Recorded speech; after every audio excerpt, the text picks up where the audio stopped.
Market में 500 के note चलते हैं, सबने देखे, हरा हरा नोट है 500 का। मार्केट में नकली नोट भी चलते हैं, देखे कि नहीं? किसके हाथ में आज तक एक बार भी नकली नोट आया है? हाथ खड़ा करो जरा, जिसने अपने पूरे जीवन में एक बार भी नकली नोट देखा है। इतने गांव में एक ही हाथ उठाए, अब उठे हैं 2 3 4 5। नकली नोट 500 का हरा होता है कि पीला, या गुलाबी या नीला? कैसा होता है? हरा ही होता है। यानी नकली नोट वो होता है जो पूरा असली दिखाई देता है। वो गुलाबी, नीला, पीला, काला नहीं बनाएगा। कैसा बनाएगा? हरा ही बनाएगा, ताकि तुम्हारी परख अगर कमजोर है, अगर तुम्हें नहीं पता कि नकली और असली नोट में क्या फर्क है, तो नकली नोट चल जाएगा तुम्हारे पास। पूरा दिन मेहनत करो और शाम को नकली नोट हाथ में आ जाए, और जब तुम जाओ उसको बैंक में जमा करने या कोई सामान खरीदने, तो जिसको परख है वो 1 सेकंड में देख लेगा, अरे भैया नकली है ये। यानी तुम्हारी सारी दिन की मेहनत क्या हो गई? जीरो। वो ये नहीं देखेगा कि तुमने सारी उम्र, सारा दिन तुमने दिहाड़ी करी है, मेहनत करी है। वो ये नहीं देखेगा, वो ये देखेगा नोट असली है कि नकली। वो नहीं देखेगा तुमने कितने घंटे जीतोड़ मेहनत करी है, पसीना बहाया है। वो ये देखेगा कि असली लेके आया है कि नकली।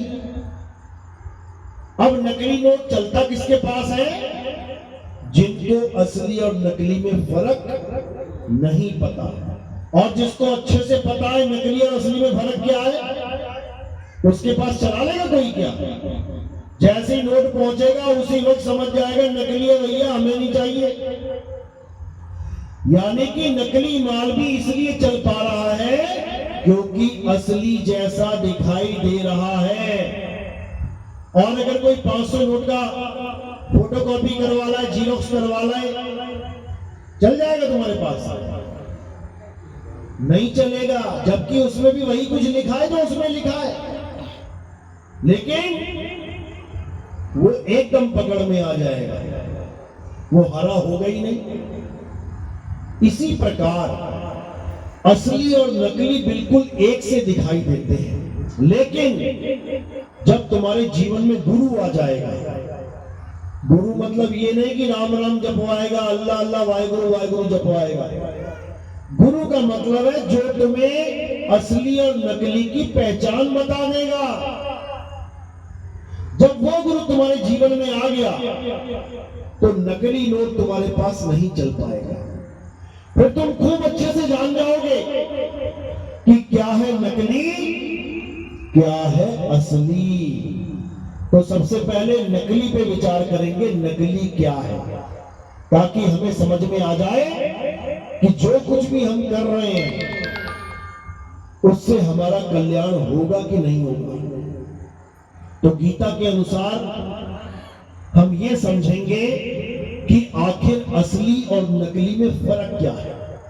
तो अध्याय 2 16वां श्लोक क्या कहते हैं?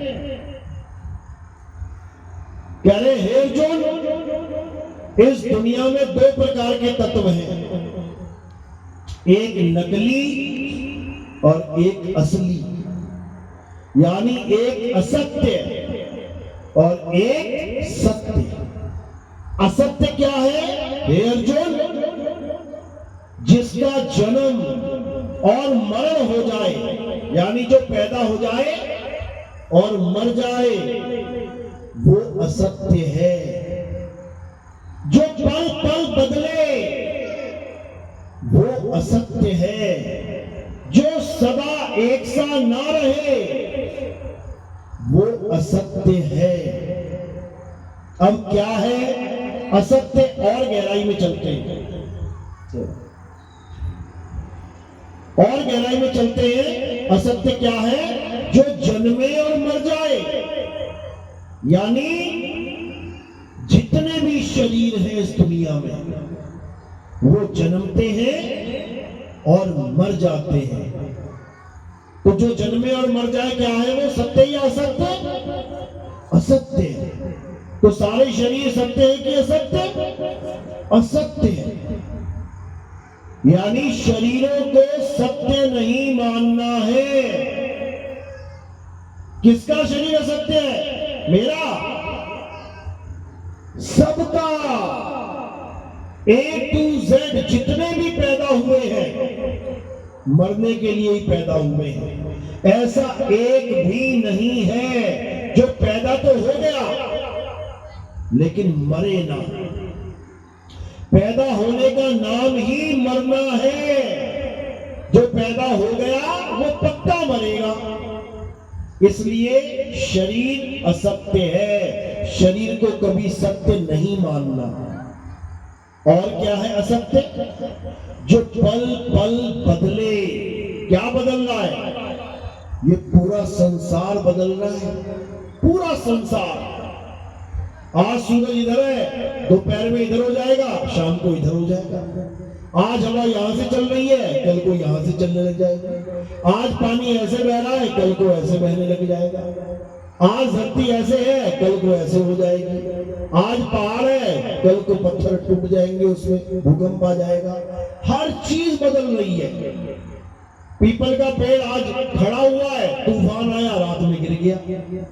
आज तुलसी का पेड़ हरा है, 4 दिन पानी में डाला, सूख गया। हर चीज बदल रही है।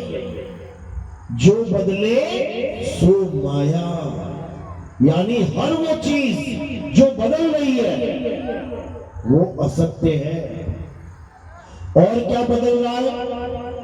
ये जितनी मूर्तियां बन रही हैं, कबीर साहब की कोई मूर्ति बनाई किसी ने, आज 1 फुट की बनाई, कल को 2 फुट की बनाई, 3 foot, 4 foot, 5 foot, 6 foot, 100 foot की बना दी। रोज बदल रही है। रोज फोटो खींचोगे, हर फोटो अलग अलग दिखाई देगी। रोज बदल रही है। तो मूर्ति सत्य है या असत्य? असत्य है। अब मंत्रों पे आ जाते हैं। नाम, कोई कह रहा है मेरे गुरुजी ने मुझे नाम दिया है वो सत्य है। अच्छा, अभी देख लेते हैं। कोई भी नाम जो तुम्हारे मुंह से निकल रहा है और अगर वो बदल रहा है तो बदलने वाली चीज क्या है? सत्य की असत्य? असत्य है। जैसे कबीरपंथी हैं हम लोग, कई लोग कबीर कबीर नाम जपते हैं, तो देख लेते हैं अभी कबीर बदलता है कि नहीं। जैसे हमने मुंह से निकाला कबीर, बदला कि नहीं बदला? का से बी हो गया, बी से रा हो गया, यानी बदल गया। और जो बदल जाए वो असत्य है। केवल कबीर ही नहीं, दुनिया के जितने भी नाम हैं, A to Z, कोई भी नाम अपने मुंह से निकालो और देखो बदल रहा है कि नहीं। अगर बदल गया असत्य है। इसीलिए कबीर साहब को कहना पड़ा, अरे कोटि नाम संसार में, इनसे मुक्ति ना होए, गुप्त नाम सतपुरुष का, बूझे बिरला कोई। कहते करोड़ों नाम इस दुनिया में चल रहे हैं भगवान के। कोई हिंदी में चल रहा है, कोई पंजाबी में चल रहा है, कोई उर्दू में चल रहा है, कोई फारसी में चल रहा है, कोई जर्मन में चल रहा है, कोई इटली में चल रहा है। अलग अलग भाषाओं के अलग अलग नाम सब लेके बैठे हुए, और सब ये सोच रहे हैं कि जो मैं जप रहा हूं वो सच्चा नाम है। राम जी वालों ने राम जी का नाम सच्चा बना दिया। क्या कहते हैं? राम नाम सत्य है। शिव जी वालों ने क्या बोल दिया? शिव ही सत्य है। राधा वाले क्या कह रहे हैं? राधा का नाम सत्य है। अल्लाह वाले क्या कह रहे हैं? खुदा का नाम सत्य है। ईसाई क्या कह रहे हैं? गॉड इज ट्रुथ, गॉड का नाम सत्य है। सिख क्या कह रहे हैं? सत श्री अकाल, अकाल पुरुष का नाम सत्य है। सब अपने अपने नामों को सत्य मान के बैठे हुए हैं, जबकि सारे नाम बदल रहे हैं। और सारे नाम किससे बन रहे हैं? अक्षरों से। अगर आदि मानव अक्षर नहीं बनाता तो ये सारे नाम कहां होते? ये तुम कपड़े पहन रखे ना तुमने, कोई एक ऐसा आदमी होगा जिसने ये कपड़े शुरुआत की होगी बनाने। पहले पता है ना, बिना कपड़ों के रहते थे सारे जानवरों की तरह। आदि मानव सारे बिना कपड़ों के रहते थे। जैसे ही पहला कपड़ा बनाया गया, उसके बाद सारे कपड़ों में ही आ गए। देख लो, बिना कपड़ों के दिखा लो कौन घूम रहा है।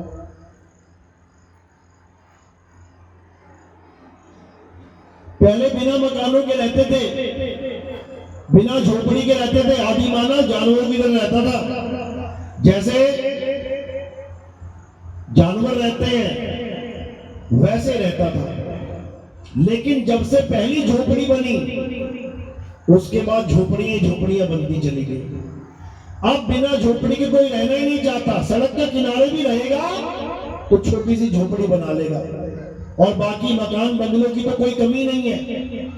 यानी जैसे ही किसी चीज की शुरुआत हुई, उसके बाद सबने उसको अपना लिया।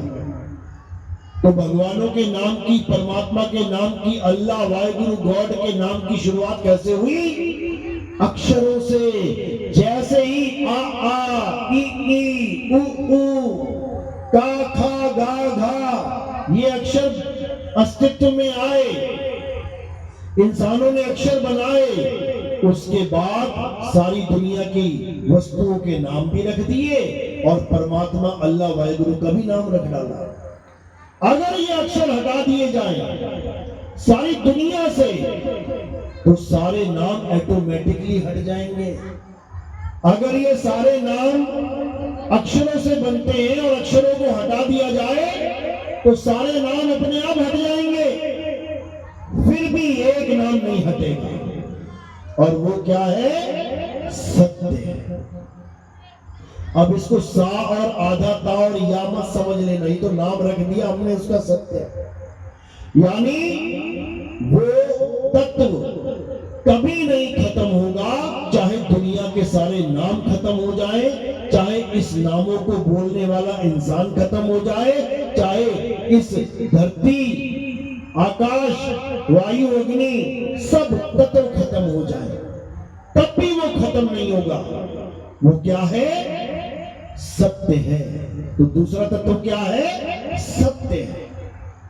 अब सत्य तत्व है क्या? नाम तो पता लग गया कि सत्य है।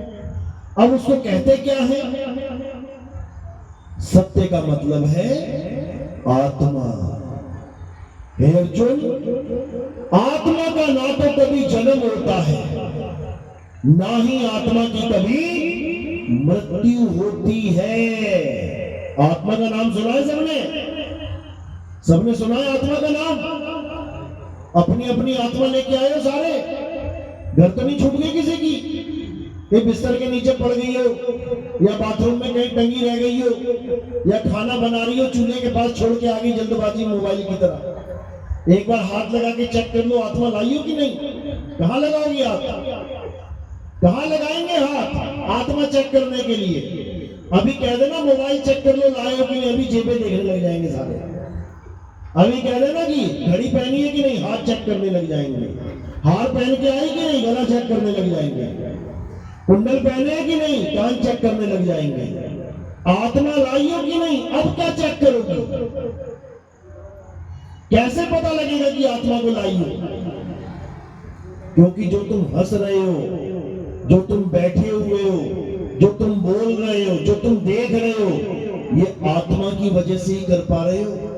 अगर अभी किसी की आत्मा ने शरीर छोड़ दिया ना, यहीं बैठे बैठे टेढ़ी हो जाएगी, हिल भी नहीं पाएगी, उठाना पड़ेगा उसको। अगर तुम बैठी हुई हो अपने सहारे, इसका मतलब आत्मा है। आत्मा है, यानी सत्य कहां है? तुम्हारे पास है। आत्मा कहां है? तुम्हारे पास है कि नहीं है?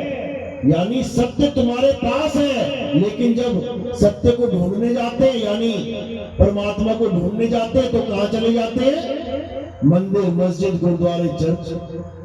सत्य रूपी आत्मा लेके बैठी हो, और उसे ढूंढने कहां जा रही है? मंदिर, मस्जिद, गुरुद्वारे में। तुम्हारी आत्मा कहां रहती है? मंदिर में या मस्जिद में या गुरुद्वारे में या चर्च में? तुम्हारे पास है, लेकिन तुम्हें अपनी आत्मा के बारे में कुछ पता ही नहीं है। इसीलिए कृष्ण जी बार बार अर्जुन को समझा रहे हैं, अध्याय 2 पढ़ना घर जाके। अगर गीता नहीं है तो मोबाइल में डाउनलोड कर लेना या यूट्यूब पे सुनना, गीता क्या बोल रही है, क्या कह रहे हैं। हे अर्जुन, इस दुनिया में 2 प्रकार के तत्व हैं। एक असत्य, यानी जो पैदा होता है और मर जाता है, वो कहां है? वो कहां है असत्य तत्व? तुम्हारे पास है कि नहीं? है कि नहीं? यानी शरीर पैदा हुआ है, मरेगा, तो असत्य भी लेके बैठे हो साथ में। ये तो दिख रहा ही असत्य है, और इसको जो चला रहा है वो सत्य है। यानी तुम्हारे पास दोनों चीजें हैं, असत्य भी है और सत्य भी है। लेकिन तुम्हारे पास इतनी विवेक शक्ति नहीं है कि तुम सत्य और असत्य को अलग अलग कर लो, इसीलिए भटक रहे हो। तो क्या बोले कृष्ण जी? हे अर्जुन, ये शरीर असत्य है, हम और तुम शरीर नहीं है। कोई गलती से भी मुझे शरीर मत मान लेना। अर्जुन, हम और तुम आत्मा हैं, यानी हम तुम शरीर नहीं है, क्योंकि शरीर पैदा होता है और मर जाता है। हम तुम आत्मा हैं, अजन्मे हैं। हमारा कभी ना तो जन्म होता है ना हमारी मृत्यु होती है। जन्म और मरण किसका हो रहा है? शरीर का। अंत समय में क्या छोड़ के जाओगे दुनिया में? शरीर। तो जो छोड़ के जाएगा वो कौन है? जैसे मैंने रुमाल पकड़ा है, अब मैं रुमाल को छोड़ के जाऊंगा, ये छोड़ दिया, अब रुमाल गया गिर और मैं वही का वही हूं। इसी प्रकार आत्मा जब शरीर को छोड़ देती है तो शरीर चलता चलता चलता चलता गिर जाता है, और लोग क्या कहते हैं? अरे ये तो मर गया। कौन मर गया? शरीर मर गया। और जिसने छोड़ा वो भी मर गया क्या? वो कभी नहीं मरता। वो क्या है? आत्मा। वो शरीर को छोड़ता है केवल। कैसे छोड़ता है ये भी समझ लो। इस शरीर के यानी इस पिंजड़े के कितने दरवाजे हैं? इस पिंजड़े में कितने दरवाजे हैं? 10 दरवाजे हैं। जब इंसान की मृत्यु होती है तो इन्हीं 10 दरवाजे में से किसी न किसी एक दरवाजे में से ये जीवात्मा निकल जाती है। कौन कौन से दरवाजे हैं? 1 2 3 4 5 6 7 दरवाजे गर्दन के ऊपर हैं और 2 दरवाजे नीचे हैं। लैट्रिन निकल जाती है, पेशाब निकल जाता है मरते हुए लोगों का, इन दरवाजों में से निकल जाते हैं। आंख से निकल जाते हैं, कान से निकल जाते हैं, नाक से निकल जाते हैं, मुंह से निकल जाते हैं, जीभ आ जाती है बाहर। तो इन 9 दरवाजों से अगर निकल गए तो 184 में भटक गए। फिर कुत्ता, बिल्ली, हाथी, घोड़ा, बकरा, बैल, बिच्छू, सांप, घोड़ा, घड़ियाल, पता नहीं क्या क्या बनना पड़ेगा। एक 10वां दरवाजा भी है। अगर वहां से भी निकल गए तब भी मुक्ति नहीं होगी। हाँ, बढ़िया जन्म मिल जाएगा, राजा महाराजा का, करोड़पति का, अरबपति का, लेकिन मुक्ति नहीं मिलेगी। मुक्ति कब मिलेगी? जब 11वें द्वार में एंट्री कर लोगे। यानी निकले तो 10वें से, लेकिन एंट्री 11वें में हो जाए तब तो समझ लो बच गए। नहीं तो चाहे 9 से निकलो चाहे 10वें से निकलो, इसी दुनिया में आना पड़ेगा। इसीलिए कबीर साहब ने समझाया, 9 द्वारे संसार सब, 10वें योगी साध, एकादश खिड़की बनी, कोई जाने संत सुजान। कहते हैं 9 द्वारों में से ये सारे अज्ञानी जीव निकल जाएंगे जिसको पता ही नहीं है कि इस शरीर को छोड़ना कैसे है, वो इन 9 में से निकल जाएंगे। 10वें से कौन निकलेगा? जिसका गुरु 10वें द्वार का ज्ञान रखता है, वो उसे बता देगा बेटा 10वें द्वार से निकलना है, शरीर को छोड़ना है, वो 10वें से निकल जाएगा, लेकिन मुक्ति नहीं मिलने वाली। अब जो 11वें द्वार का ज्ञानी है वो तुम्हें ये समझाएगा बेटा निकलना तो 10वें से ही है, लेकिन समाना 11वें में है, तब तुम्हारी मुक्ति होगी। तो 10 द्वारे काया के हैं और 11वां द्वार शब्द का है। तो क्या बोल रहे हैं? शब्द बिना सूरत आंधरी, कहो कहां को जाए, द्वार न पावे शब्द का, और फिर भटका खाए। कहते हैं 10 द्वार से तो सारे निकल रहे हैं, लेकिन समा कहां रहे हैं इसका ज्ञान नहीं है।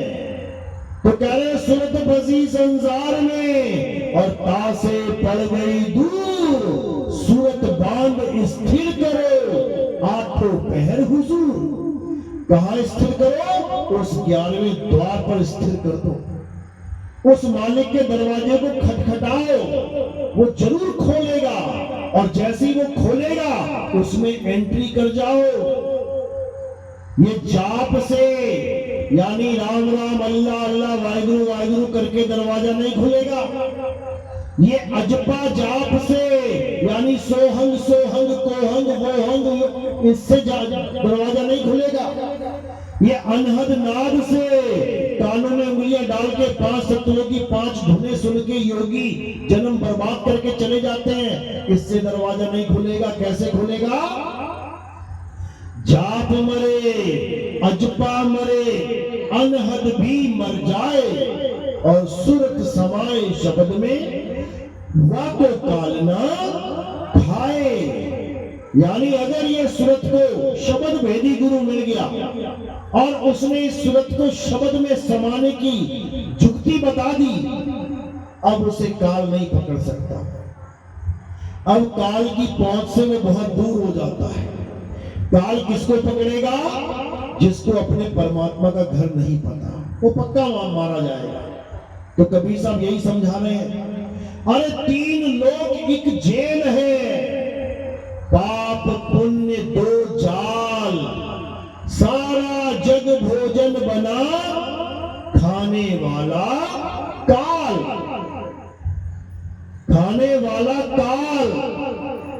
अभी देखो अहमदाबाद में काल भगवान ने क्या कर डाला? हवाई जहाज क्रैश हुआ, ऐसा कोयला बना दिया सबको, पहचान भी नहीं पा रहे मेरा बेटा कौन है, मेरी बेटी कौन है। ये परमात्मा का काम है क्या? ये परमात्मा ने किया क्या? अच्छा किया परमात्मा ने?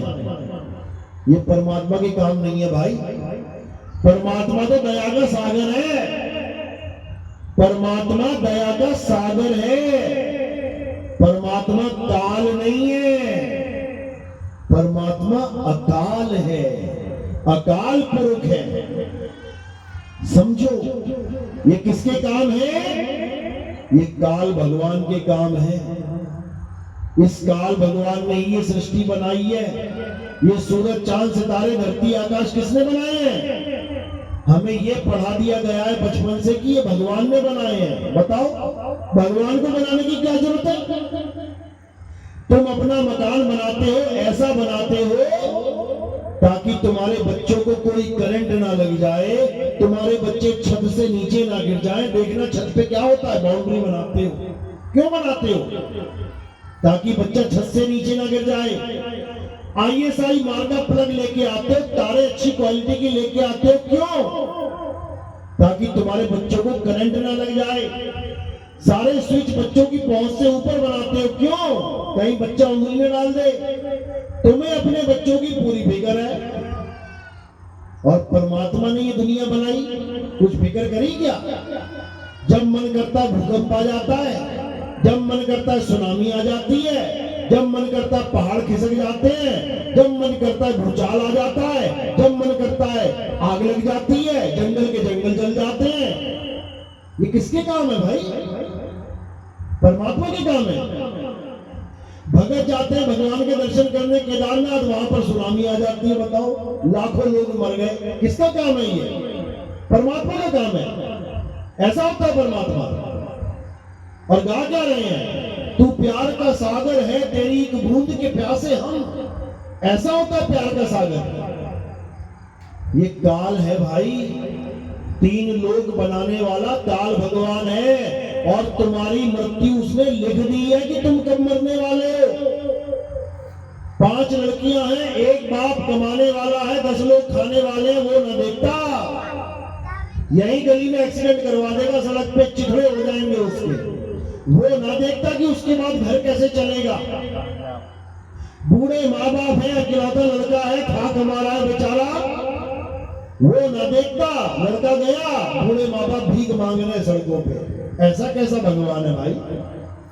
ये किसी भगवान की सृष्टि नहीं है, ये काल भगवान की सृष्टि है। और उस काल भगवान का क्या नाम है? क्या नाम है? उसका नाम है अलख निरंजन। नाम सुना है?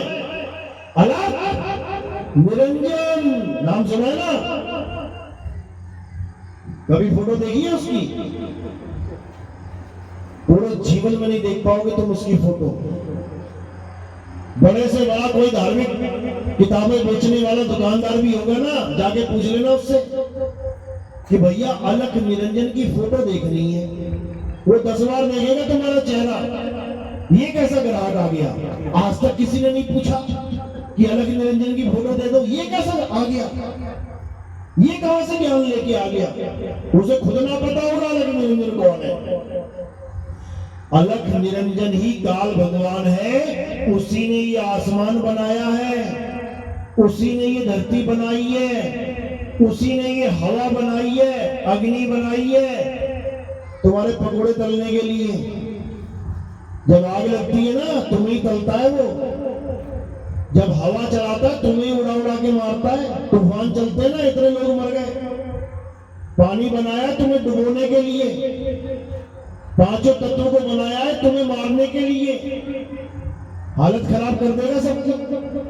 तो क्या करना है? कबीर साहब समझाते हैं, इस काल भगवान की नगरी से निकल चलो। कहते रहना नहीं देश बेगाना है, अरे ये धरती कागज की पुड़िया, बूंद पड़े घुल जाना है। रहना नहीं देश बेगाना है, ये संसार झाड़े और झाखड़, उलझ पुलझ मर जाना है। रहना नहीं देश बेगाना है। कहे कबीर सुनो भाई साधो, सतगुरु नाम ठिकाना है। रहना नहीं देश बेगाना है। ये हमारा देश नहीं है, ये हमारे परमात्मा का देश नहीं है, ये काल भगवान का देश है। और हम सबको पैदा क्यों किया गया है? क्यों किया गया है? ताकि हम खूब खाए पिए मजे करें। एक किसान गाजर मूली पैदा क्यों करता है? क्यों करता है? पूजा करने के लिए, खाने के लिए, खाने के लिए पैदा किया जाता है ये मामला। तो जो हम हैं, ये गाजर मूलियां हैं। और खाएगा कौन? वो काल भगवान खाएगा। अभी तुम नहीं जानते काल भगवान को। अगर तुमने काल भगवान को जान लिया तो हालत खराब हो जाएगी। तो क्या कह रहे हैं? कह रहे झूठे सुख को सुख कहे। यानी कितना अच्छा लग रहा है, मैं इस दुनिया में आ गया, बहुत बढ़िया, अच्छा मकान मिल गया, अच्छी दुकान मिल गई, अच्छा काम धंधा मिल गया, खूब खाने को बढ़िया चाट पकोड़े मिल गए, खूब मंचूरियन बिरयानी खा रहा हूँ, मजे कर रहा हूँ, बढ़िया बीवी मिल गई, बढ़िया बच्चे मिल गए। हमें तो भैया सुख है, हमें तो यही सुख है। हम तो भगवान की दुनिया को ही सत्य मानते हैं। अच्छा, उसके बाद उसके बाद किडनी फेल होगी, फेफड़े फेल हो जाएंगे, हार्ट फेल हो जाएगा, तब दौड़ा दौड़ा भागा भागा करेगा काम अपना। फिर कभी इस गली कभी उस गली, जैसे कोई बताएगा अरे वहां चले जाओ, वहां एक आदमी बैठा है वो मंत्र मार देगा, ठीक है, अच्छा वहां पहुंच जाएगा बचने के लिए। अब क्यों भाग रहा है? अब क्यों भाग रहा है? जिस भगवान ने दुनिया बनाई, जिस भगवान ने तुझे बनाया, उसने मृत्यु भी तो बनाई है। अब क्यों मृत्यु पसंद नहीं आ रही? अब बचने की तैयारी कर रहा है। तो कबीर साहब यही समझा रहे हैं कि ये काल निरंजन तुम्हें झूठे सुख में रखता है, ताकि तुम इसी सुख को सुख मान के अपना जन्म बर्बाद कर लो, और अंत समय में क्या करता है? तुम्हारी हालत खराब कर देगा वो। समझ लो, कोई जल के मरेगा, कोई गोली से मरेगा, कोई कट के मरेगा, कोई एक्सीडेंट में मरेगा, किसी के चिथड़े उड़ जाएंगे। देखो वीडियो भरी पड़ी है, पता नहीं कैसे मारेगा तुम्हें वो। तो कबीर साहब क्या कह रहे हैं? रहना नहीं देश बेगाना है, इस देश में अब नहीं रहना। तो कहां रहना है? अपने परमात्मा के घर में रहना है, जहां एक बार एंट्री हो गई तो दोबारा कभी मृत्यु नाम की कोई चीज मिलेगी नहीं। हमेशा हमेशा के लिए मुक्त हो जाओगे, हमेशा हमेशा के लिए अमर हो जाओगे। अमर, मृत्यु नहीं आएगी तुम्हारे पास। तो इसी को समझा रहे हैं। अरे बचना चाहो काल जाल से तो चीनो शब्द हमारा, और कहे कबीर अमर कर राखूं जो निज होए हमारा। जो मेरा हो जाएगा, जो मेरे बताए मार्ग पे चलेगा, कहते उसे अमर कर दूंगा मैं। ये काल भगवान उसका कुछ नहीं बिगाड़ सकता, समझ लो। तो कह रहे झूठे सुख को सुख कहे और मान रहा मनमोद, ये जगत चबैना काल का, कुछ मुंह में कुछ गोद। जाने दो, कुछ मुंह में कुछ गोद, यानी कुछ को तो मुंह में लेके बैठा है। कैसे? जो बेचारे हॉस्पिटल में पड़े हैं, उनका कुछ नहीं पता कब गटक जाए। जैसे तुम्हारे पास चने हैं, बर्तन में रखे हैं, थोड़े से उठाए मुंह में डाल लिए, अब चबा रहे हो। तो चबा जिसको रहे हो वो थोड़ी देर में अंदर जाने वाला है। जो मुंह में है, जिसको चबा रहे हो, वो थोड़ी देर में गटक करके ले जाओगे अंदर। और कुछ थाली में पड़े हुए हैं, यानी जो आईसीयू में भर्ती है बेचारे। अभी जाओ हॉस्पिटलों में, देखो मशीन चल रही है, धक धक धक धक धक धक, देखो धड़कन देख रहे हैं सारे, है जिंदा है कि नहीं, है जिंदा है कि नहीं। और थोड़ी देर में सीधी लाइन आ जाएगी, यानी हो गया काम। जय श्री राम। तो कह रहे झूठे सुख को सुख कहे, ये मान रहा मनमोद। मोद मतलब मौज मना रहा है। मैंने नई गाड़ी ली है, मेरा नया बंगला देखो, मुझे अच्छी नौकरी मिल गई, मेरी शादी हो गई, मेरे घर में बच्चा हुआ है, खुशियां मनाओ। अच्छा, अभी मकान बनाए, गृह प्रवेश करने से पहले वो आदमी निकल गया जिसने मकान बनाया। अभी एक घोड़ा चढ़ के, घोड़ी पे चढ़ के शादी करने जा रहा था, वो घोड़ी पे से नीचे गिर गया, हार्ट अटैक आ गया उसको। अभी थोड़े दिन की पहली बात है, पूरी बारात जा रही है और पूरी बारात ही नदी में गिर गई। ले लो स्वाद। यानी पल का पता नहीं कब क्या हो जाए। जगत चबैना काल का, कुछ मुंह में कुछ गोद। जो हॉस्पिटल में मर रहे हैं उसके लिए लोग कह रहे हो बड़ा दुख हो गया, बड़ा दुख हुआ जी, आपका बेटा मर गया, आपकी मां मर गई, आपका। अरे तूने भी मरना है एक दिन, तू किसका दुख मना रहा है?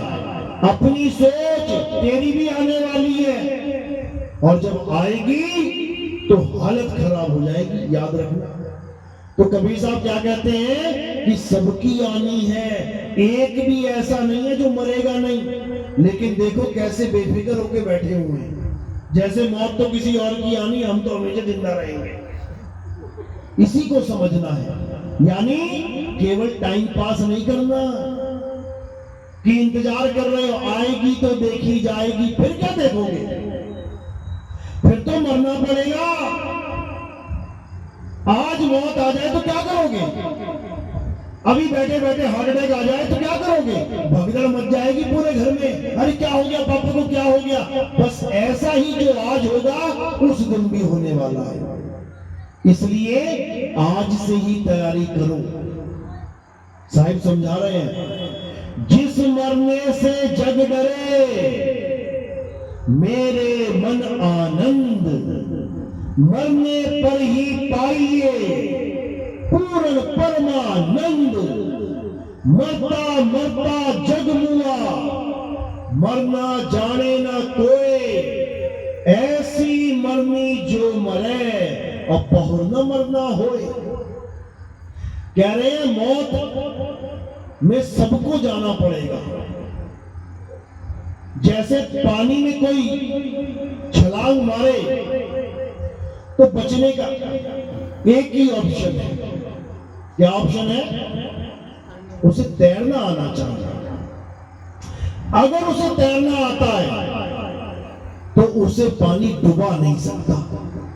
इसी प्रकार मौत सबको आनी है, लेकिन अगर तुम्हें मरने की कला आती है, अगर तुम्हें आर्ट ऑफ डेथ आती है, तो मौत तुम्हें मार नहीं सकती। समझ लो, जैसे पानी तैराक को डुबा नहीं सकता। तैराक ना भी हाथ पर हिलाए ना तो उल्टा होके लेट जाएगा और पूरे पानी पे ऐसे लेटेगा जैसे बिस्तर पे सो रहा हो। देखा ना लोग कैसे हाथ पैर छोड़ के एकदम पानी पे लेट जाते हैं, क्योंकि वो तैराक है, पानी चाहकर भी नहीं डुबा सकता उसको। समझ लो, क्योंकि उसके पास कला है तैरने की। और जिसको कला नहीं है तैरने की, तो भले गंगा मैया क्यों ना हो, हम सबकी माँ है ना गंगा माता, सबकी माँ है। सब मानते हो गंगा माता को माँ। जिसको तैरना नहीं आता वो माँ के अंदर गोदी में छलांग मार देना एक बार। गंगा माता की गोद में छलांग मार देना जिसको नहीं तैरना आता, और कहना मैं तो तेरे बच्चा हूं, तू मेरी माँ है, मुझे मत डुबा। बच जाओगे क्या? वो ना देखेगी तुझे कि तू मुझे माँ मानता है कि नहीं मानता। वो क्या देखेगी? तैरना आता है या नहीं। एक हिंदू और एक मुसलमान दोनों ने गंगा में छलांग मार दी। हिंदू उसको माँ मानता था, पूजा करता था, आरती गुजारता था। मुसलमान उसको माँ नहीं मानता था, लेकिन उसको तैरना आता था। हिंदू को तैरना नहीं आता था। कौन डूबेगा? हिंदू डूब जाएगा। जो सारी उम्र गंगा मैया कर रहा है, गंगा मैया उसी की नैया डुबा देगी। और जो गंगा मैया को माता नहीं मानता लेकिन उसको तैरना आता है, वो गंगा मैया उसको डुबाएगी नहीं, उसको बढ़िया आराम से पार लगवा देगी। जा, तुझे तो आता है तैरना, तुझे क्या डुबाऊं मैं। इसी प्रकार जो मौत आएगी वो किसको डुबाएगी? जिसको मरने की कला नहीं आती, जो मरना नहीं जानता कि मरना कैसे है, वो पक्का मरेगा। और जिसको पता है कि मरना कैसे है, वो कभी नहीं मरेगा। याद रखना, वो क्या करेगा? केवल शरीर को छोड़ेगा। जैसे मैंने इसको छोड़ दिया, मैं मर गया क्या? मैं कभी नहीं मरूंगा। केवल शरीर को छोड़ना है। जिसने सही से छोड़ दिया वो अमर हो जाएगा, और जिसको छोड़ना नहीं आता वो दोबारा शरीर पकड़ लेगा, फिर मरने के लिए तैयार है। बस इतनी सी कहानी है। इसमें कोई हिंदू मुसलमान सिख ईसाई का झगड़ा ही नहीं है। इसमें ये झगड़ा ही नहीं है कि कौन हिंदू कौन मुसलमान कौन सिख कौन ईसाई। इसमें बस कला का भेद है। जिसको कला आती है वो बच जाएगा, जिसको नहीं आती वो डूब जाएगा। इसीलिए कबीर साहब समझा रहे हैं, मरता मरता जग मुआ। ये सारी दुनिया मरी तो रही है आज तक। लगा लो हिसाब, कब से दुनिया चल रही है। आज तक क्या एक भी दिन ऐसा निकला जब कोई मरा ना हो? एक भी दिन बता दो। कहते हैं आज का दिन बड़ा शुभ है। अच्छा, शुभ है तो कोई मरना नहीं चाहिए? हर दिन कोई ना कोई मर रहा है, और एक दो नहीं, लाखों की संख्या में मर रहे हैं। क्यों? क्योंकि हर दिन के पीछे वार लगा है। रविवार, सोमवार, शुक्रवार, बुधवार। वार का मतलब क्या होता है? जब तुम्हारे ऊपर कोई वार करता है, तो कौन सा दिन है जिसके पीछे वार नहीं लगा? सारे दिन है। यानी मौत कभी भी आ सकती है, कोई शुभ दिन जैसा दिन होता ही नहीं है। समझ लो, हर दिन किसी ना किसी की मौत आनी आनी है। तो इस मौत से कैसे बचना है? अपने आप को जान के बचना है। जब मैं ये जान जाऊंगा कि मैं कौन हूं, तब मुझे समझ में आ जाएगा कि मैं एक आत्मा हूं। और जब मुझे यही पता लग गया कि मैं आत्मा हूं, तो बताओ मैं कब मरूंगा? अभी मैं मान के बैठा हूं मैं शरीर हूं, मैं लड़का हूं, मैं औरत हूं, मैं जवान हूं, मैं बूढ़ा हूं, पक्का मरूंगा। क्योंकि जिसको मैं अपना रूप मान बैठा हूं वो शरीर है। ये शरीर पक्का मरेगा एक दिन। तो मेरे दिमाग में क्या चलेगा? अरे मैं मर गया, क्योंकि मैं अपने आप को शरीर मान बैठा हूं। और शरीर की एक लिमिट है जिंदा रहने की। लेकिन जैसे ही मुझे पता लग गया कि मैं एक आत्मा हूं, अब मैं कब मरूंगा? आत्मा कब मरती है? तब भी नहीं। इसका मतलब मैं अमर हूं, मुझे कोई मार नहीं सकता। मैं ना तो कभी जन्म लेता हूं और ना ही कभी मरता हूं। लेकिन माया ने ऐसा जाल बुन दिया है कि मैं अपने आप को काया मानने लग गया हूं। मैं अपने आप को शरीर मान बैठा हूं। इसलिए मैं डर रहा हूं कि अब मैं मरूंगा। लेकिन जैसे ही हमें सदगुरु मिल गया और उसने हमें हमारा स्वरूप बता दिया कि बेटा तू शरीर नहीं है, तू शरीर नहीं है, तू आत्मा है। और जब हमने उस आत्म तत्व को जान लिया, उसके बाद मौत नाम का शब्द हमारी डिक्शनरी से मिट जाता है। खेल खत्म। अब मौत का खेल खत्म।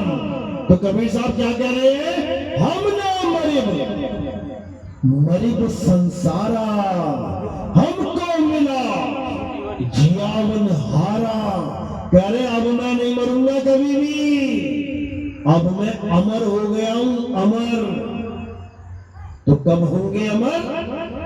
जब हमें अमरता प्रदान करने वाला गुरु मिलेगा, यानी आत्म ज्ञान प्रदान करने वाला गुरु मिलेगा, तब हम अमर हो पाएंगे। नहीं तो पक्का मरेंगे, मरना ही पड़ेगा। क्योंकि ये दुनिया ही जन्म और मौत की है।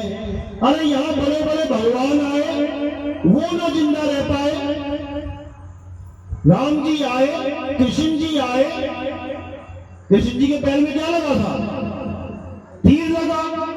उनका भी शरीर धराशायी हो गया यहाँ पे।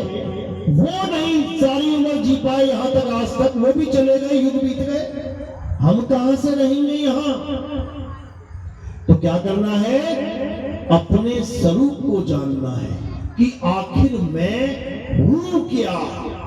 और जैसे ही तुम्हें अपना स्वरूप पता लग जाएगा, वैसे ही तुम अमर हो जाओगे।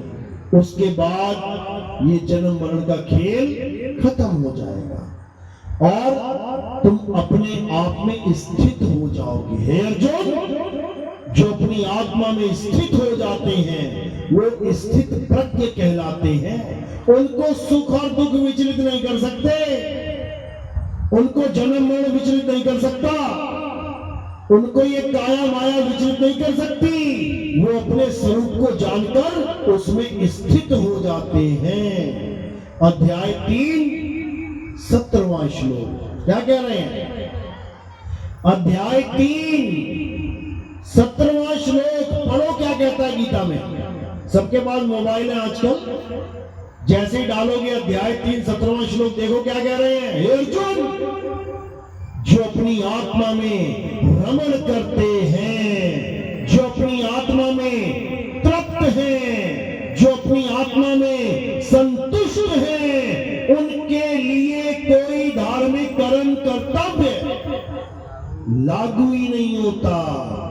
यानी इससे कोई मतलब नहीं है कि वो मंदिर जाता है कि नहीं जाता है, वो पूजा करता है कि नहीं करता है, वो नाम जपता है कि नहीं जपता है, वो किसी त्योहार को मनाता है कि नहीं मनाता है, इससे कोई मतलब नहीं है। बस वो एक काम कर ले, कौन सा? वो अपनी आत्मा में रमण कर ले। जैसे ही वो अपनी आत्मा में रमण करेगा, वैसे ही उसके अंदर क्या हो जाएगा? तृप्ति आ जाएगी, संतुष्ट हो जाएगा। उसे फिर कुछ नहीं चाहिए, उसे कोई भगवान नहीं चाहिए, उसे कोई अल्लाह वाहिगुरु गॉड खुदा नहीं चाहिए। फिर उसे क्या मिल जाएगा? उसे आत्मदेव मिल जाएगा। उसी आत्मदेव के ये सारे नाम हैं। अल्लाह कह लो, वाहिगुरु कह लो, गॉड कह लो, राम कह लो, उसी के नाम है सारे, उसी के नाम है। लेकिन हम उस सत्य को नहीं जान पा रहे हैं और असत्य को पकड़ के बैठे हैं, इसीलिए दुखी है। तो क्या करना है? अब अपनी आत्मा को जानना है, जिसकी वजह से ये मंदिर बने, जिसकी वजह से मस्जिद बनी, जिसकी वजह से ये गुरुद्वारे, ये चर्च बन रहे हैं। किसकी वजह से? मजदूर बना रहे हैं। किसकी ताकत से? आत्मा की ताकत से। ईंट लगाता लगाता आत्मा ने शरीर छोड़ दिया ना, वो 4 माला से टपक जाएगा नीचे मजदूर, मंदिर भी ना बना पाएगा पूरा भगवान का। ये मूर्तियां कौन बना रहा है? कारीगर बना रहा है। किसकी वजह से? आत्मा की वजह से। ये तुम जयकारे लगा रहे हो, जय श्री राम, अल्लाहू अकबर, जो बोले सो निहाल, किसकी वजह से? आत्मा की वजह से। अगर आत्मा ने शरीर को छोड़ दिया, तुम एक आवाज ना निकल पाओगे, भगवान का जयकारा नहीं लगा पाओगे। तुम मंदिर जा पा रहे हो आत्मा की वजह से। अगर रास्ते में आत्मा ने तुम्हारे शरीर को छोड़ दिया, तो तुम्हारी थाली नाली के पास पड़ी मिलेगी, मंदिर तक नहीं पहुंच पाओगे। समझो, यानी आत्मा ही वो सत्य है जिसको हमने जानना है। अर्जुन, इस आत्मा को ना तो कोई शस्त्र काट सकता है, ना अग्नि जला सकती है, ना वायु सुखा सकती है, ना जल भिगो सकता है। इस आत्मा को कोई कुछ नहीं कर सकता। देखो बारिश आई ना, आत्मा की वजह से घुस रहे हो अंदर अंदर। अभी आत्मा छोड़ देना शरीर, वहीं पड़े रहोगे, टेढ़े पूरी बारिश गिर जाएगी तुम्हारे ऊपर, हिल भी ना पाओगे। ये सारी हलचल कैसे मच रही है? आत्मा की वजह से। उसी आत्मा को जानना है, उसके अलावा सब झूठ है, समझ लो। तो कबीर साहब यही समझा रहे हैं, जल में मीन प्यासी, मोहे देखत आवे हासी, आत्म ज्ञान बिना नर भटके, कभी काबा कभी काशी। यानी बिना आत्म ज्ञान के कभी काबा की तरफ भागोगे कि मुझे खुदा मिल जाए, कभी काशी की तरफ भागोगे मुझे भगवान मिल जाए, और जो आत्मा तुम लेके बैठे हो उसका तुम्हें कुछ पता ही नहीं लग पाएगा। तो क्या करना है? अरे मुझको कहां ढूंढे रे बंदे, मैं तो तेरे पास में। अरे ना मंदिर में, ना मस्जिद में, ना काबे कैलाश में, ना मैं जप में, ना मैं तप में, ना एकांत निवास में। खोजी है मिल जाऊं एक पल की तलाश में। और कहे कबीर सुनो भाई साधो मैं तो हूं विश्वास में। सारा निबेड़ा कर दिया। कह रहे ना मंदिर में ना मस्जिद में। ठीक है, शुरुआत में अगर तुम मंदिर जाते हो, शुरुआत में मस्जिद जाते हो, शुरुआत में गुरुद्वारे चर्च जाते हो, अच्छी बात है। क्यों? कहीं ना कहीं से शुरुआत करनी पड़ेगी। एक डॉक्टर है, इंजीनियर है, साइंटिस्ट है, उसने भी शुरुआत कहां से करी पढ़ाई की? A for apple, B for bat, C for cat. लेकिन अगर सारी उम्र ए फॉर एप्पल ही पढ़ता रहेगा, बी फॉर बैट ही करता रहेगा, सी फॉर कैट ही करता रहता, डॉक्टर बन जाता क्या? कभी नहीं बन पाता। इसी प्रकार शुरुआत तो पत्थर से ही करनी पड़ेगी। शुरुआत मंदिर से, मस्जिद से, गुरुद्वारे से, चर्च से, कहीं ना कहीं से तो करनी पड़ेगी। लेकिन अंत यहां नहीं कर लेना। अंत कहां करना है? आत्म ज्ञान में। क्या लिखा है गुरु ग्रंथ साहब में?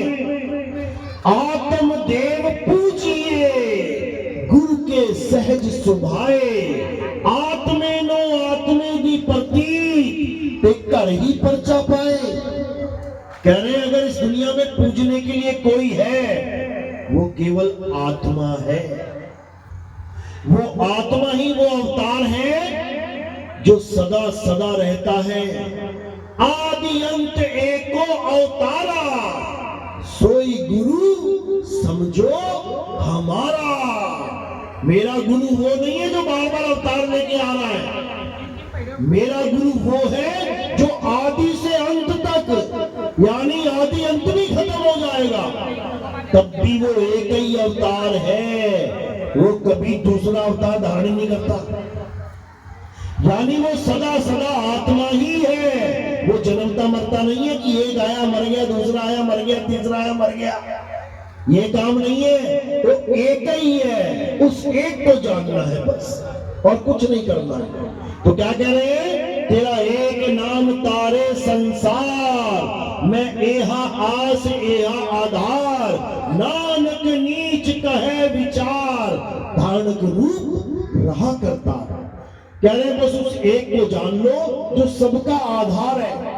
हिंदू का भी, मुसलमान का भी, सिख का भी, ईसाई का भी, जो भगवान को मानता है उसका भी, जो नहीं मानता है उसका भी।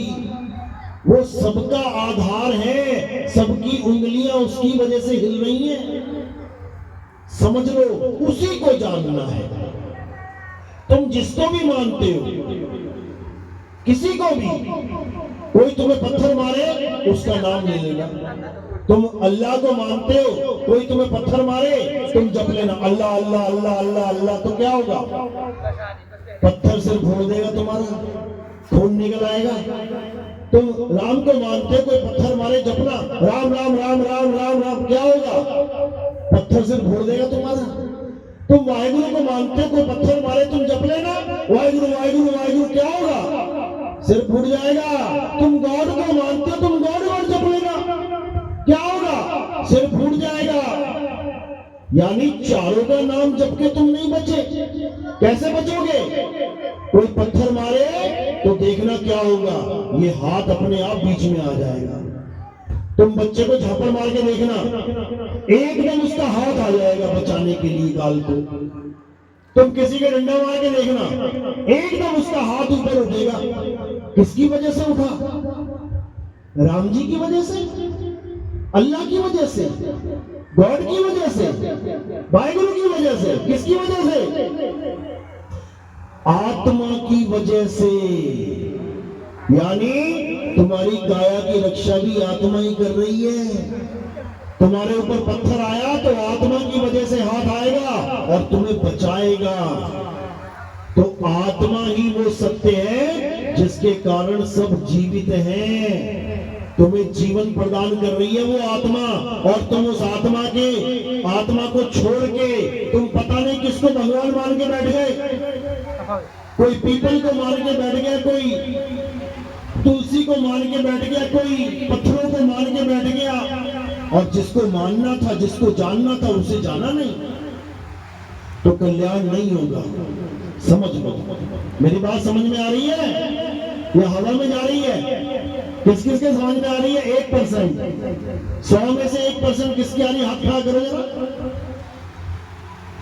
10%, 15%, 20%, बस 20%, यानी 100 में से 20 लोगों की बात समझ में आ रही है। अब ये 20 लोग कौन है पता है? ये वो लोग हैं जिनकी विवेक शक्ति काम कर रही है, यानी जो असली नोट और नकली नोट में फर्क समझ रहे हैं। अब उनके जीवन में नकली नोट नहीं चलेगा, यानी कोई उनको मूर्ख नहीं बना सकता कि परमात्मा क्या है, सत्य क्या है। उनको पता लग गया कि आत्मा ही सत्य है, आत्मा के अलावा और कोई सत्य नहीं है। और जो नहीं समझ पा रहे 80%, वो नकली नोट ही लेके जाएंगे अंत समय में कि ये जी मेरी सारी उम्र की कमाई, और अंत में क्या होगा? अरे ये नकली नोट है और सारी उम्र की कमाई जीरो हो जाएगी, जीरो। तो अब क्या करना है?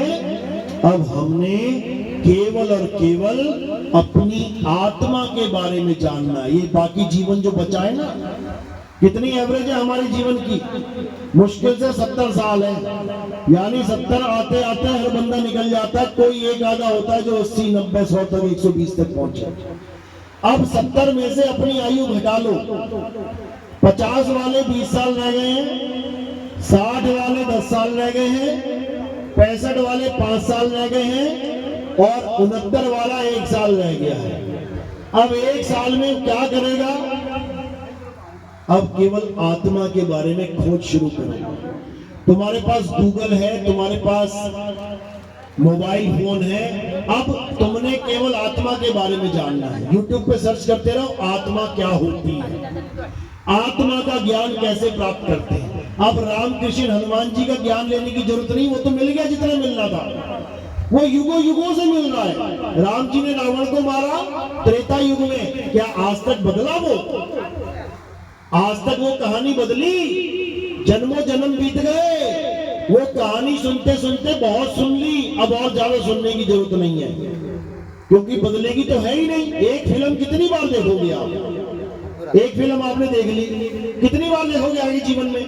अरे तुम लाख बार देख लो, वो बदलेगी थोड़ी नहीं। जो चीज एक बार जान ली, उसको आगे क्या जानोगे? राम ने रावण को मारा, विभीषण को राज दे दिया, हनुमान जी ने लंका जला दी, ऐसा हो गया वैसा हो गया, पता लग गया ना, बात खत्म। अब उसी को सुनते रहोगे बार बार। तो अब जानना किसे है? आत्मा को, जिसके बारे में तुम्हें कुछ नहीं पता।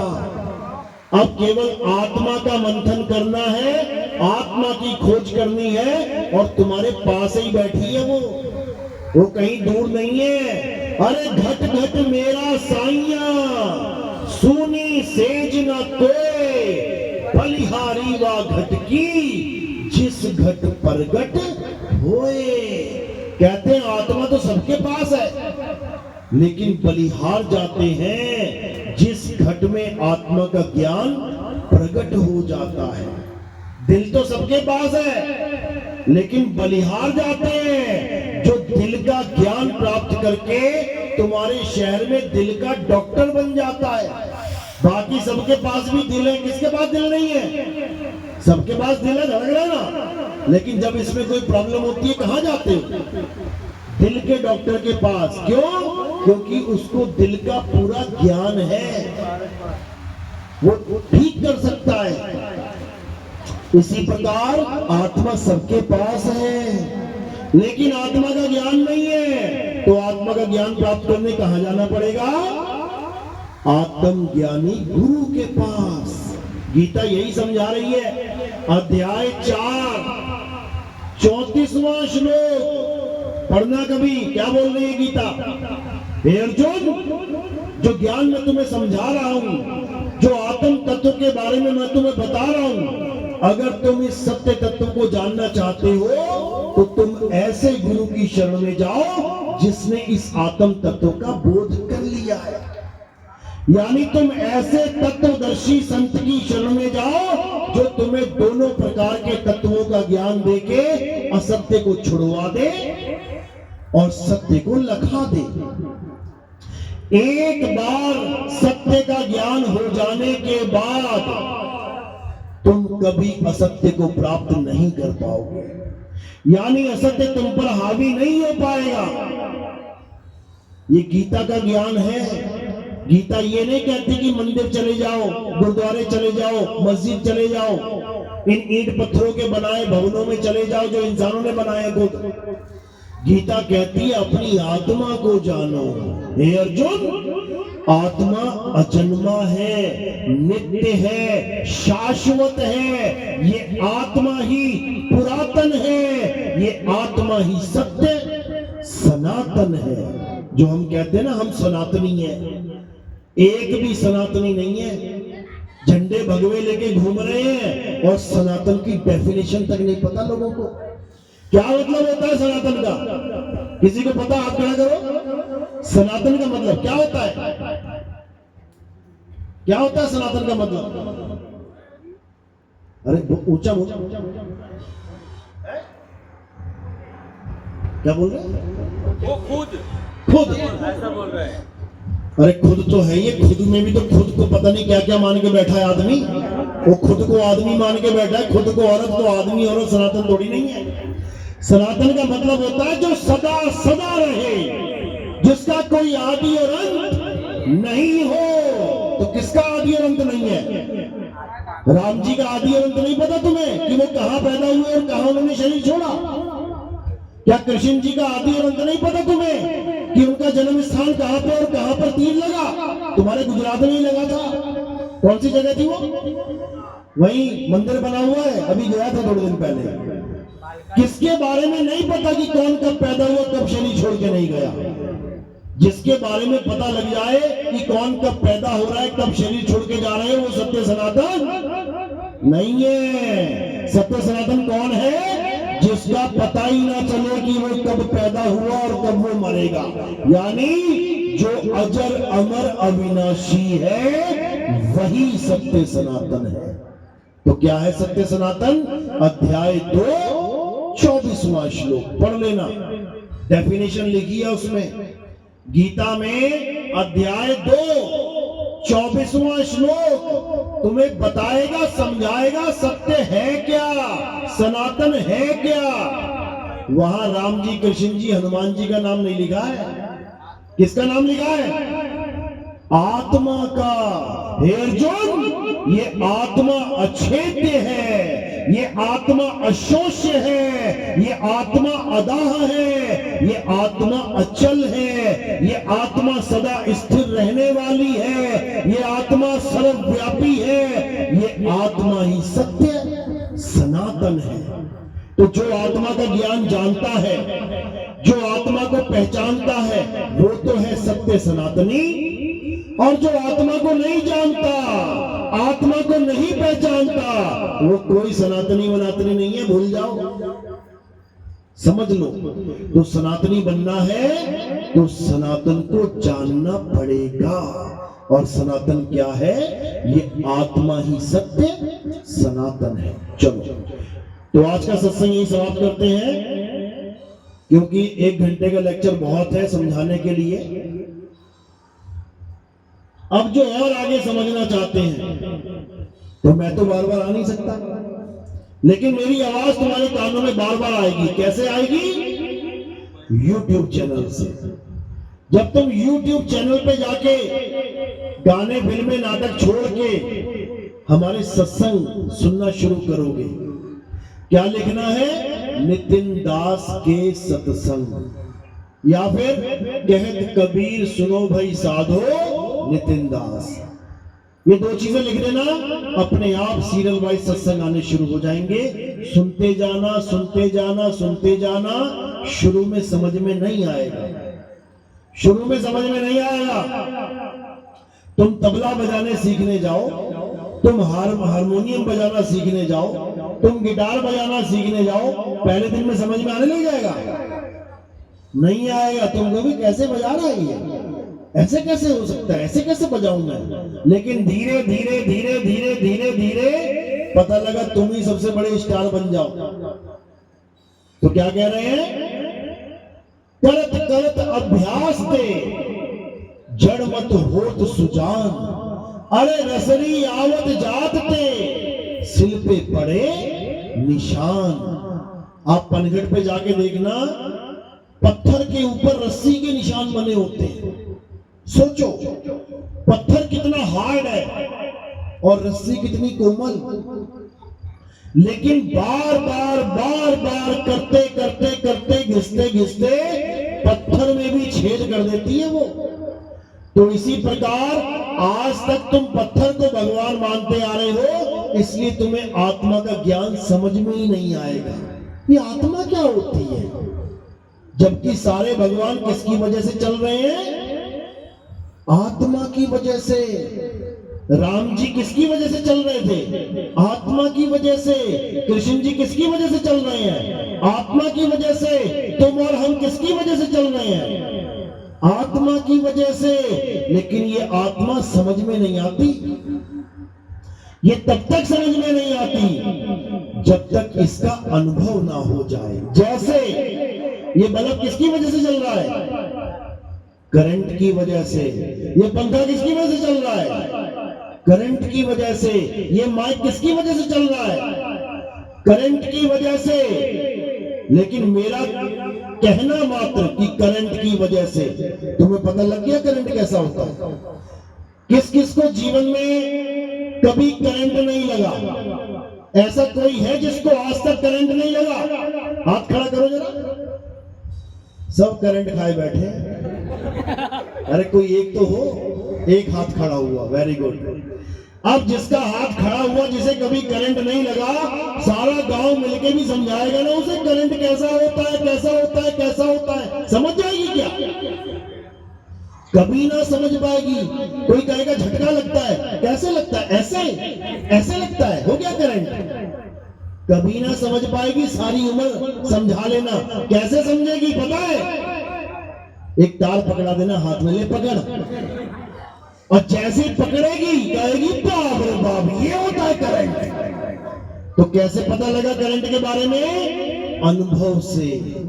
जब तुम्हें अनुभव होगा तब तुम्हें समझ में आएगा, ओ माय गॉड, ये बल्ब को ये चला रहा है, ये पंखे को ये चला रहा है, ये माइक को ये चला रहा है। तो बड़ा झटका मारता भाई।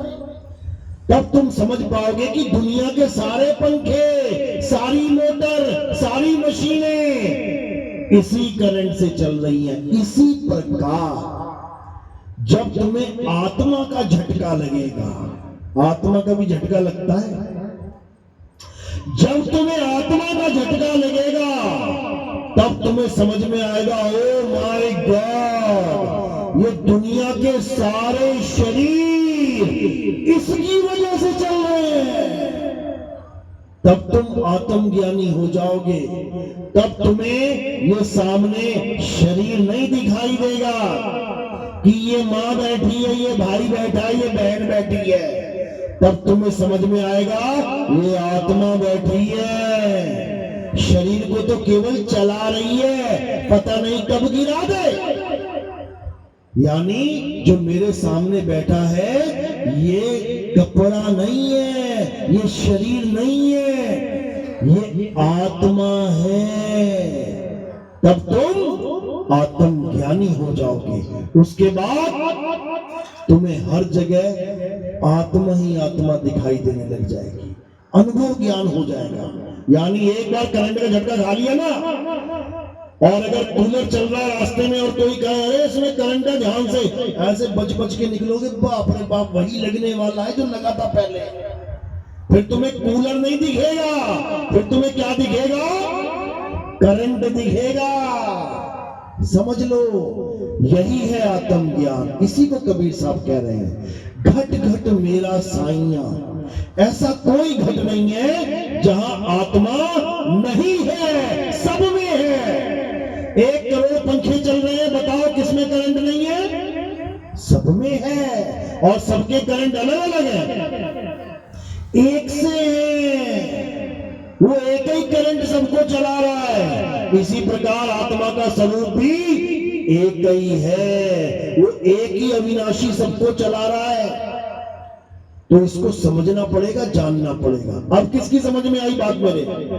ये करंट वाली बात समझ में आई? हाथ खड़ा करो जरा, किस किस की आई? ले अभी भी ठंडे ही पड़े हुए हैं। कोई बात नहीं, नहीं भी करोगे तब भी जानता हूं मैं, आ गई है, कोई बात नहीं। तो अच्छी बात है। अब इसको समझना है और इस पे मनन करना है। आगे आपकी मर्जी है। समझाने वाले ने समझा दिया कि नकली नोट कैसा होता है, असली नोट कैसा। अब अगर नकली नोट चलेगा तो नुकसान किसका है? तुम्हारा। और अगर असली नोट चल गया तो फायदा किसका है? तुम्हारा। तो अब तुम देखो कि क्या करना है, असली चीज लेनी है या नकली में खुश रहना, ये तुम्हारी मर्जी है। बोलिए परमपिता परमात्मा की, सदगुरु बंदी छोड़ कबीर साहेब की, सभी संतों की, सभी भक्तों की, आज के आनंद की, सकल हंस को बंदगी, साहेब बंदगी सतनाम। अब आरती का समय है। हमारे यहाँ आरती होती है, किसकी होती है? हमारे यहाँ आत्मदेव की आरती होती है। हमारे यहाँ किसी जड़ वस्तु की, यानी कोई पत्थर पूजा, कैलेंडर पूजा, फोटो पूजा नहीं होती। हमारे यहाँ किसकी पूजा होती है? हमारे यहाँ जीवित गुरु की पूजा होती है। हमारे यहाँ आत्म देव की पूजा होती है। तो कैसे होती है पूजा? एक एक करके आएंगे। थोड़े से फूल, एक पत्ती दो पत्ती, ये मेरे सिर के ऊपर रख देंगे।